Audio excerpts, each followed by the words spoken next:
ओम शांति। सभी भाई बहनों को नवरात्रि की हार्दिक हार्दिक शुभकामनाएं। आज हम जानेंगे शक्तियों का गायन वंदन रात्रि को क्यों होता है। गरबे आदि रात्रि को ही क्यों मनाए जाते हैं।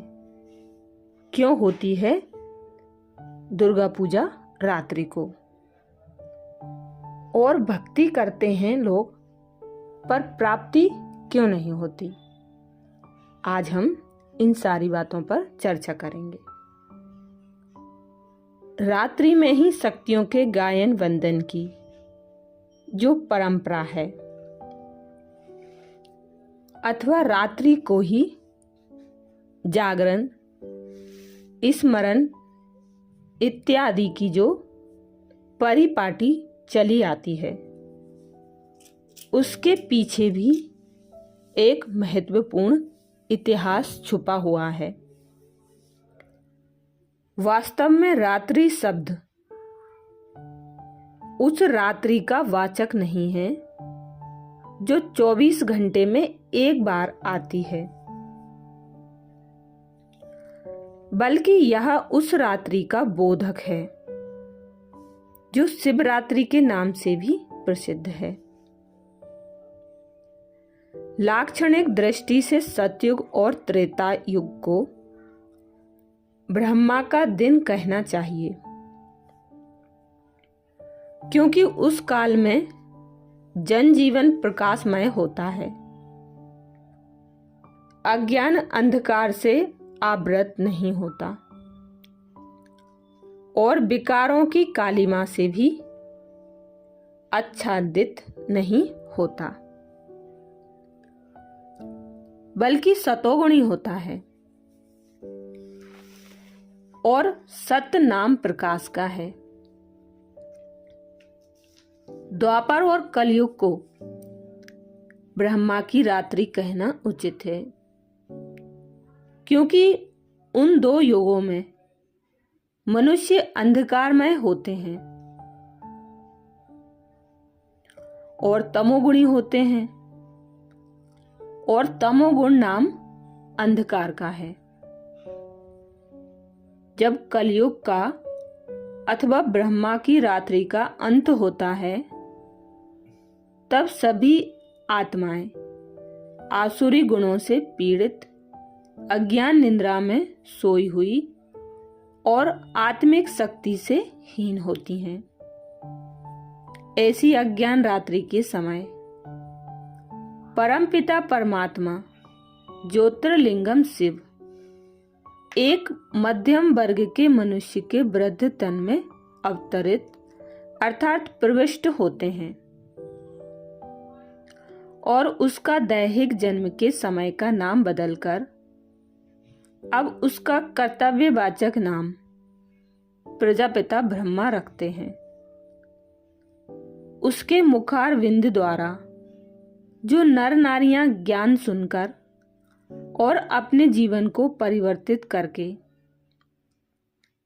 नया आध्यात्मिक जन्म पाते हैं, वे ही सच्चे अर्थ में ब्राह्मण ब्राह्मणियां हैं। उन्हीं ब्रह्मचर्य व्रत धारणी कन्याओं माताओं की शिव शक्तियां कहा जाता है।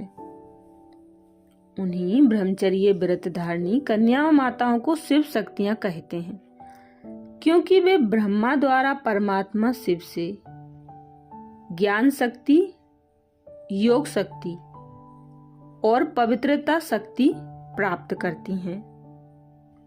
अतः उस रात्रि की याद में तथा उन शक्तियों की स्मृति में आज भी लोग रात्रि ही को शक्तियों का गुणगान करते और नवरात्रि का त्योहार मनाते हैं। अब भी नवरात्रों में भक्तजन शक्तियों के चित्रों अथवा मूर्तियों के सामने दीपक जगाकर कहते हैं, हे अम्बे। जैसे यह दीपक चहुं ओर अंधकार को हर कर प्रकाश कर रहा है, आप भी हमारे जीवन में प्रकाश कर दो। हमारे अंधकार को हर लो, हमारे अंधकार को हर लो माँ, हमें भी शक्ति दो, आदि आदि ऐसे प्रार्थना करते हैं। अब जानेंगे हम कि मनुष्य इतनी भक्ति करते हैं पर प्राप्ति क्यों नहीं करते। आज लोग शक्तियों की भक्ति तो करते हैं परंतु उनकी तरह शक्ति की प्राप्ति नहीं करते। वे नवरात्रों के दिनों में मिट्टी के दीपक तो जगाते हैं परंतु उस सदा जागती ज्योति शिव से, जिसने की शक्तियों को भी शक्ति दी थी, योग लगाकर स्वयं अपनी आत्मा की ज्योति नहीं जगाते। वे शक्तियों को तो तपस्विनी, ब्रह्मचारिणी इत्यादि मानते हैं परंतु स्वयं केवल नवरात्रों को ही ब्रह्मचर्य का पालन करके फिर से पतित हो जाते हैं। वे सरस्वती को माँ अथवा अम्बे शब्द से पुकारते हैं परंतु वे उस अलौकिक एवं पवित्र माँ की तरह स्वयं पवित्र नहीं बनते। इस प्रकार अपने आचरण से वे मानो अम्बा का नाम बदनाम करते हैं। वे 10-12 घंटे की अवधि वाली रात्रि को ही रात्रि समझते हैं। उन्हें शिवरात्रि का पता नहीं है। वे कहते हैं कि अब तो कलयुग है, आज के युग में पवित्र बनना असंभव है परंतु वास्तव में ऐसा न समझकर उन्हें आज के युग को करयुग समझना चाहिए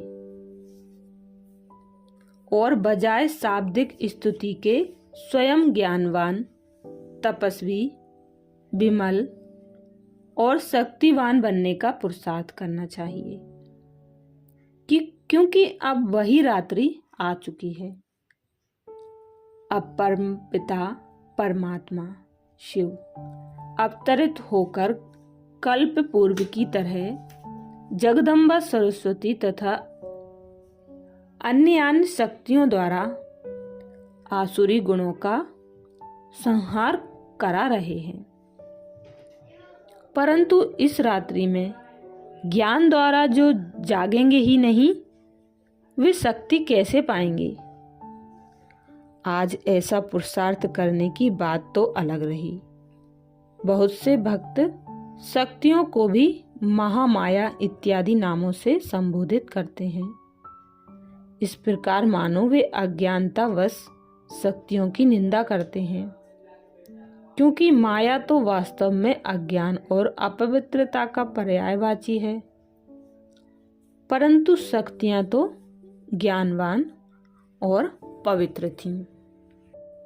अच्छा, ये नवरात्रि का पर्व अपनी आंतरिक शक्तियों को जगाने का पर्व है।